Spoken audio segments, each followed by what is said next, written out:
I used to read movie magazines as a kid with a pint of Breyer's coffee ice cream. That was like heaven for me. Movie magazines and Breyer's ice cream, you know?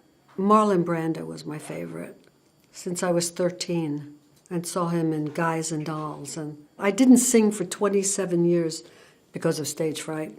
When I did, I used the scene from Guys and Dolls with Marlon and Gene Simmons, only I made myself like a character to replace her so I could sing this song. He was my biggest crush, my idol, somebody who was such a brilliant actor and so beautiful. Oh my God. When you hear the name Marlon Brando, what usually comes to mind is his pioneering role in popularizing method acting as he burst onto the scene in the early 50s. His influence and groundbreaking approach to acting set him apart and established him as one of the best in the industry. While films have evolved since the 1950s, Brando's name continues to be at the top of people's lists. After watching multiple films and reading different accounts of his life and influences, several key factors stand out among the rest. I could have been a contender. In the film On the Waterfront, Brando's character Terry Malloy expresses regret for not pursuing a successful boxing career. This quote represents missed opportunities and unfulfilled potential, highlighting the theme of ambition and the consequences of compromised choices. One of Brando's notable contributions was his naturalistic approach to acting, which was unheard of at the time. Instead of relying on general gestures or common practices, he fully embodied his characters and their experiences. For instance, when he played a character in a wheelchair, he actually lived with disabled war veterans to understand what it was like. Similarly, when portraying characters of different nationalities, such as Mexican or German, he attempted to speak with an accent to make his performances more convincing. He even used mumbling to portray an everyday person you might encounter on the street. Unlike actors of the past like Humphrey Bogart or Charlie Chaplin, who played themselves in every role, Brando demonstrated range and the ability to become anyone, making his presence believable on screen. "I don't mind that I'm fat. You still gotta look at the menu." This witty quote showcases Brando's self-awareness and his ability to embrace his physical appearance while emphasizing the importance of inner qualities over external judgments. And apparently she became a very great teacher. And then she had, of course, these students who went forth, you know. And one was Warren Beatty. I think De Niro studied with her. I think, and I know that Brando did, you know. I knew Marlon. Privacy is not something that I'm merely entitled to. It's an absolute prerequisite. Brando was known for his reclusive nature and dislike of the media spotlight. This quote reflects his desire for personal space and the recognition of privacy as a fundamental need for individuals. Another aspect that made Brando exceptional was his knack for unpredictable actions, which set him apart from other actors. He constantly surprised the audience by deviating from expected actions based on the scenario. For example, in A Streetcar Named Desire, during the scene where Kowalski is busy with domestic chores, Brando unexpectedly plays with the dishes and utensils, adding an element of spontaneity. Similarly, in On the Waterfront, when a glove dropped during a scene, Brando improvised by picking it up and incorporating it into the scene, creating a powerful moment. Most directors would have called for a cut, but Elia Kazan understood Brando's improvisational approach and allowed the scene to continue, resulting in a memorable and genuine performance. Acting is the expression of a neurotic impulse. It's a bum's life. Brando's candidness shines through in this quote, highlighting his unconventional perspective on acting and the challenges that come with it. He views acting as an outlet for deep emotions and acknowledges the hardships of the profession. To grasp the full significance of life is the actor's duty, to interpret it his problem, and to express it his dedication. This quote encapsulates Brando's belief in the actor's responsibility to understand and convey the complexities of human existence. It emphasizes the actor's role as a storyteller and interpreter of life's essence.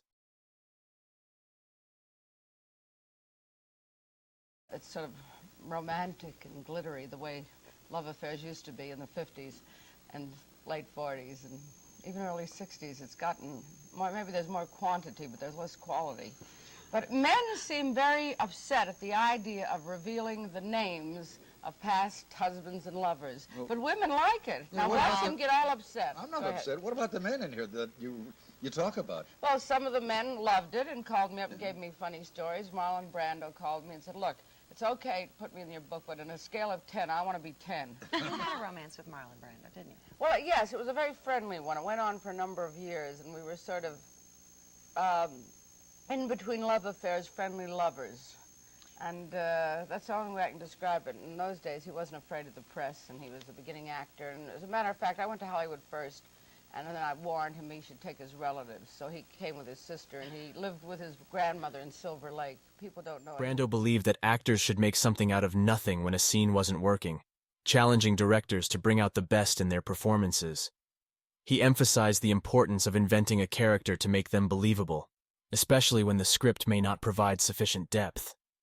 While a good script can make an actor's job easier, Brando believed that the performer must still bring their creativity and inventiveness to the role. He didn't rely solely on the material, but rather pushed boundaries and sought to make the audience fully engage with his characters. An actor is at his best a kind of unfrocked priest who, for an hour or two, can call on heaven and hell to mesmerize a group of innocents.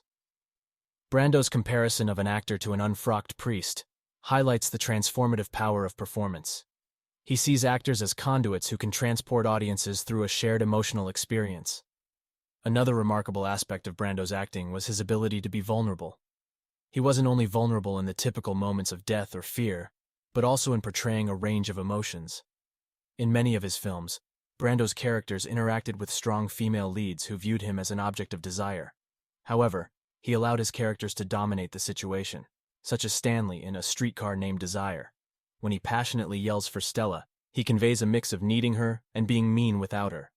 In The Wild One, when Kathy sees through Johnny's tough guy facade, he tries to regain control with macho behavior, but even he acknowledges that she is right, resulting in a rare smile.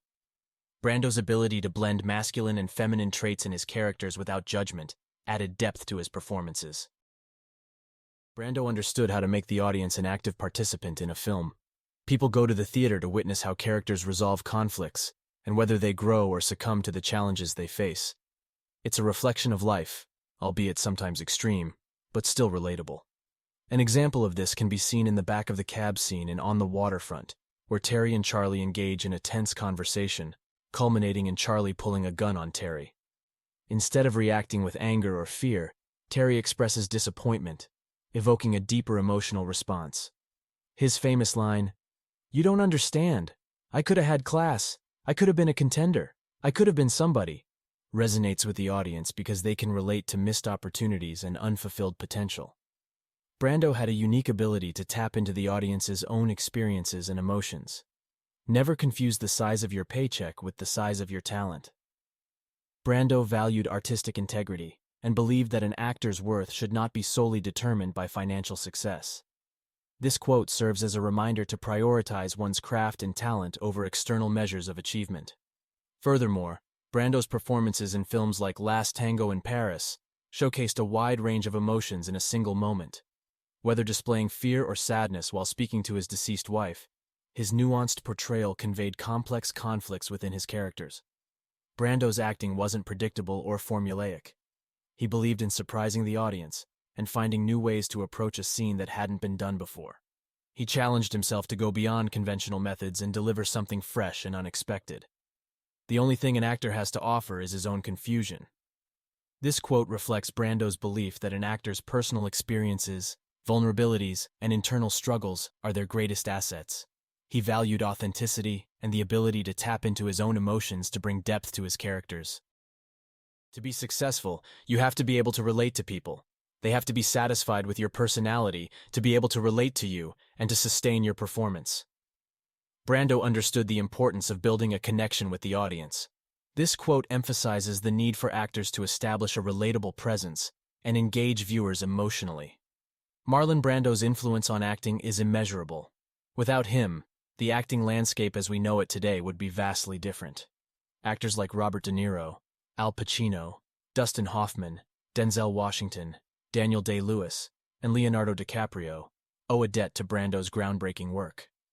The practice of actors immersing themselves in character research including physical transformations and authentic actions, wouldn't be as prevalent. Comparing actors and labeling performances as good or bad would be secondary to the immersive realism that Brando brought to the screen. An actor's a guy who, if you ain't talking about him, ain't listening. Brando's humorous remark sheds light on the ego-driven nature of the acting profession. It reflects the constant desire for attention and recognition that often comes with being in the spotlight. In today's films, actors often lack the range of emotions and the ability to engage the audience. They may physically resemble the character they portray, but beyond that, there is often a lack of connection. Brando understood that acting is about provoking emotions and holding the audience captive. He believed that the audience plays a pivotal role in the process, and their participation is what elevates a performance from mere tricks or theatrics to something deeply impactful. Brando's journey into acting began as a means to pay the bills, but he stumbled upon his true calling and left an indelible mark on the industry.